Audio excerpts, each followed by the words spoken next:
Hey, where the heck is my dinner? If you're going to slack off on the house chores like how you are right now, I'll divorce you. And you can't even keep the curfew. You useless, good-for-nothing scumbag. My husband, Lucas, shouts all these terrible things to me. But I'm happy and grateful that he brought the topic of divorce and thought it was a great opportunity for me. I took out the divorce papers from my bag and handed it to Lucas as I said this. Okay, I understand. Let's just get a divorce then. I will leave immediately. So just enjoy being on your own from now on, okay? My name is Emily. I am 34 years old and I work in a company. It has been a year since I got married to my husband, Lucas. But I completely regret marrying Lucas. The reason why for this is because I found out that my husband was the most bossy, arrogant, and strict person I have ever met. Lucas showed no signs at all of being like that while we were just going out, so how did everything end up being like this? I first met Lucas through a singles party that one of my friend Amy invited me to. Amy told me it was bad enough that I didn't even have a boyfriend at my age, so she practically forced me to go to the party. Well, I had been working all my life and hadn't been in love at all since I was a university student. While everyone around me was getting married and having kids, I had been single for a long time, and I was in no hurry about marriage. But Amy had questioned me if I'd live forever on my own, and since then, I began to think seriously about it and decided to attend the party. And that was when I met Lucas. He seemed to work for an IT company and seemed serious and kind. He was 3 years younger than me and he was in his 30s, so we got along pretty well. Lucas was very keen to have a conversation with me, and we exchanged contact information in the end.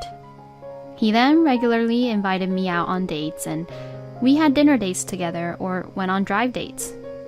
Then, Lucas confessed his feelings for me, and we started to go out. At that time, Lucas asked me to go out with him with marriage in mind, and I thought that he was very trustworthy. Then we continued on with our romantic relationship, and it went really well. When I was busy with work, Lucas was very understanding of the situation, and he would tell me that I could put my work first, which was very helpful. I am very happy that he understands my work situation. And in that way, his kindness was what attracted me more and more. Then, about 6 months after we started dating, Lucas proposed to me. I was really happy and thought that getting married to the person I love made me even more happier. No wonder everyone dreams about it. I spent the days leading up to the wedding in a very happy mood. After meeting both our families, I discussed about the wedding ceremony and decided how to proceed the wedding with him. At our actual wedding, I was very happy that so many people celebrated with us. And so began my newlywed life with Lucas. He is a kind and gentle husband, so I was sure we would enjoy each other and have a pleasant, happy life together. I was very happy at first. When I came home from work, my husband was there, and when I woke up in the morning, he was sleeping right beside me. Until now, we had been going back and forth between each other's places, but now that we were living together, we could be near each other all the time. I was really happy about that. But about 3 months into our marriage, my husband suddenly said something like this to me. Emily, you always come home late, so what are you doing? What? What do you mean? I'm working overtime, you know. Don't lie to me. Isn't it strange that you're home so late every single day? Well, but even if you say so, I'm the department manager, remember? I can't really go home early easily these days since we've been busy at the moment, and I got some things that need to be taken care of. So, you're not putting me as a priority then? That's not what I said, honey. Well, you always come home late, Emily, so I have to wait for you with an empty stomach. I'm sorry about that.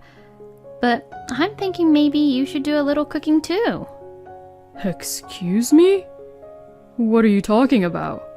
Huh? It's a wife's job to do the house chores.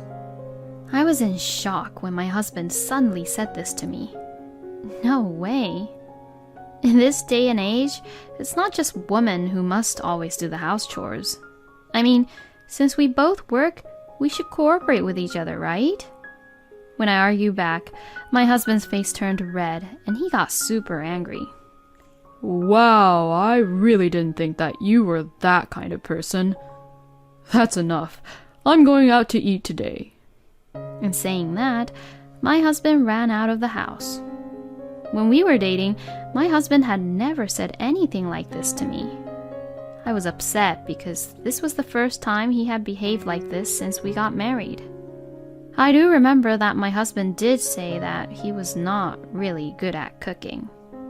But I thought it was a little bit terrible of him to say that house chores was only a wife's job. And a few hours later, my husband came home.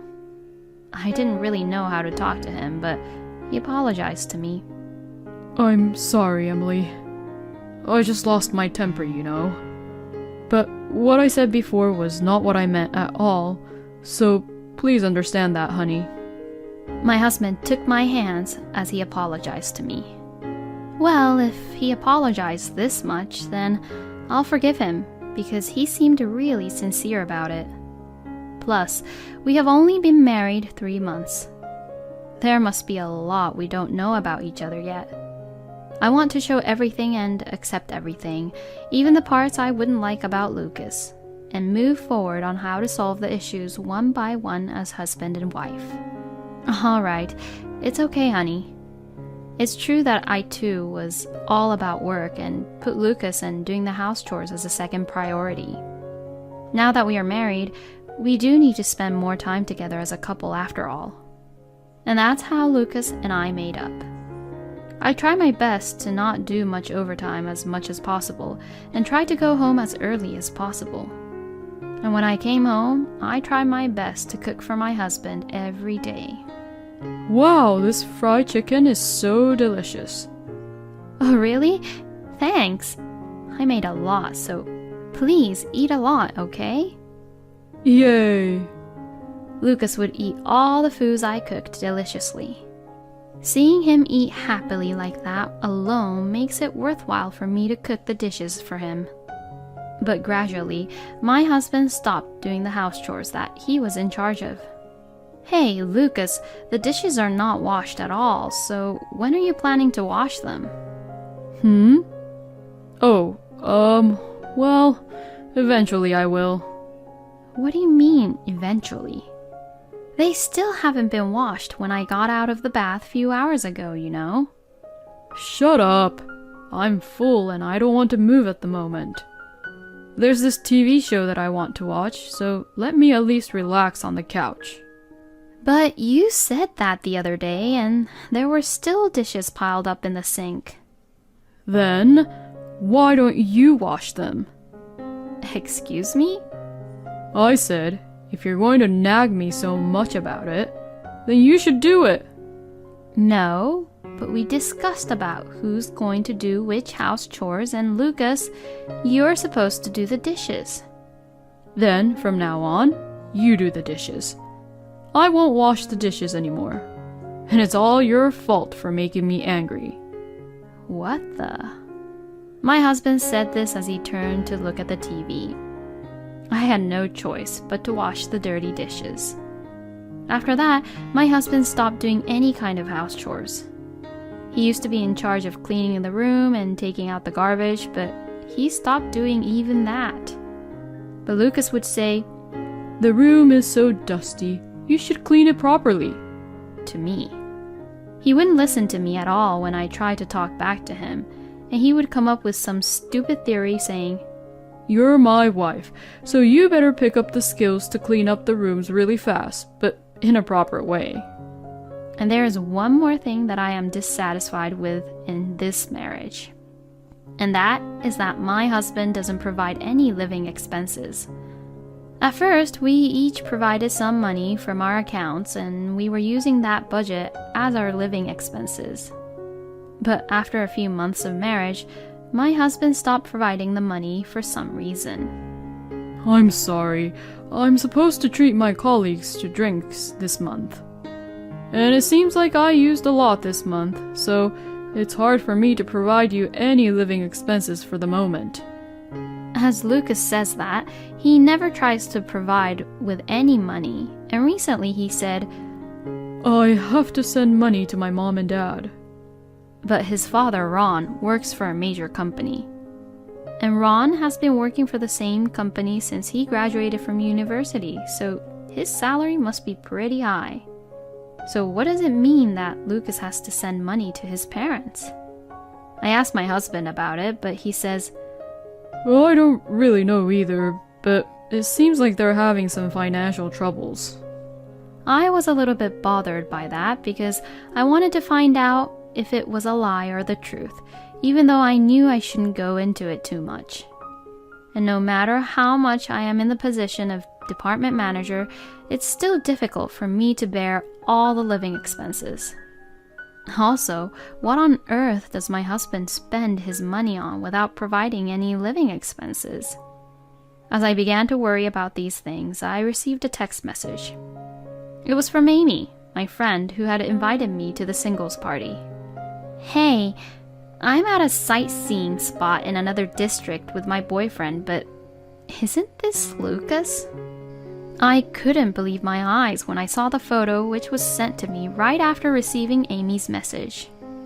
The photo was of a woman whom I had never seen before, walking with Lucas, arm in arm. I couldn't believe it. My husband was having an affair. I immediately decided to request an investigation by a private investigator. While I was waiting for the results of the investigation, the company entered its busy season. My husband had told me before that I should come home without doing any overtime, but clearly I can't be the only one to leave early during the busy season.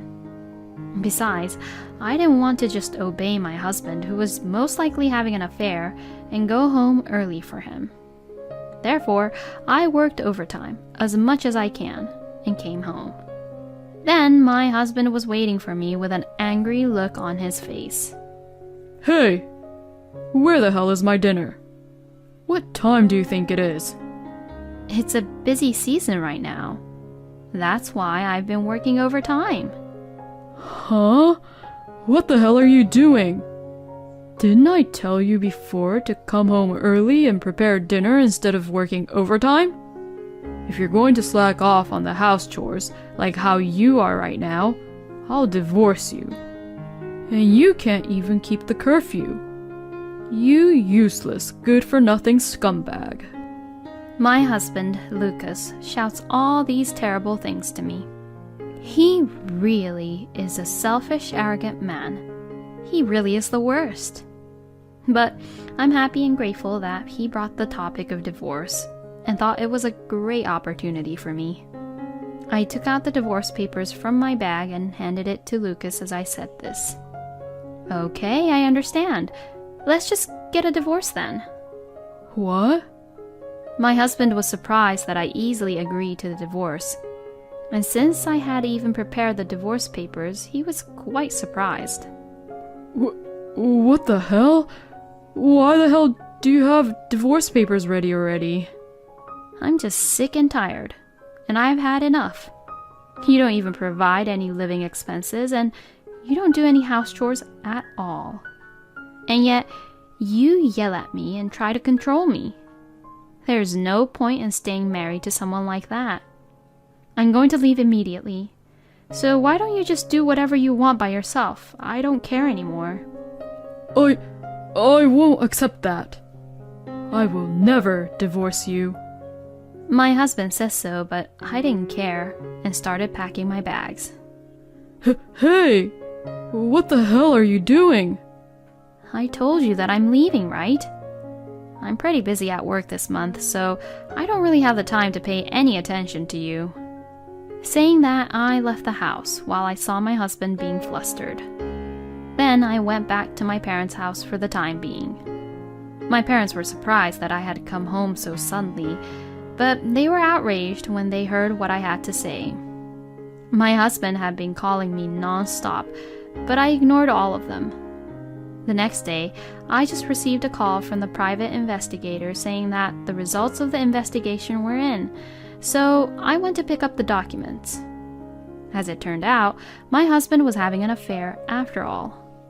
I was able to get photos as evidence, so now this would also help me to get a divorce from my husband because of his affair.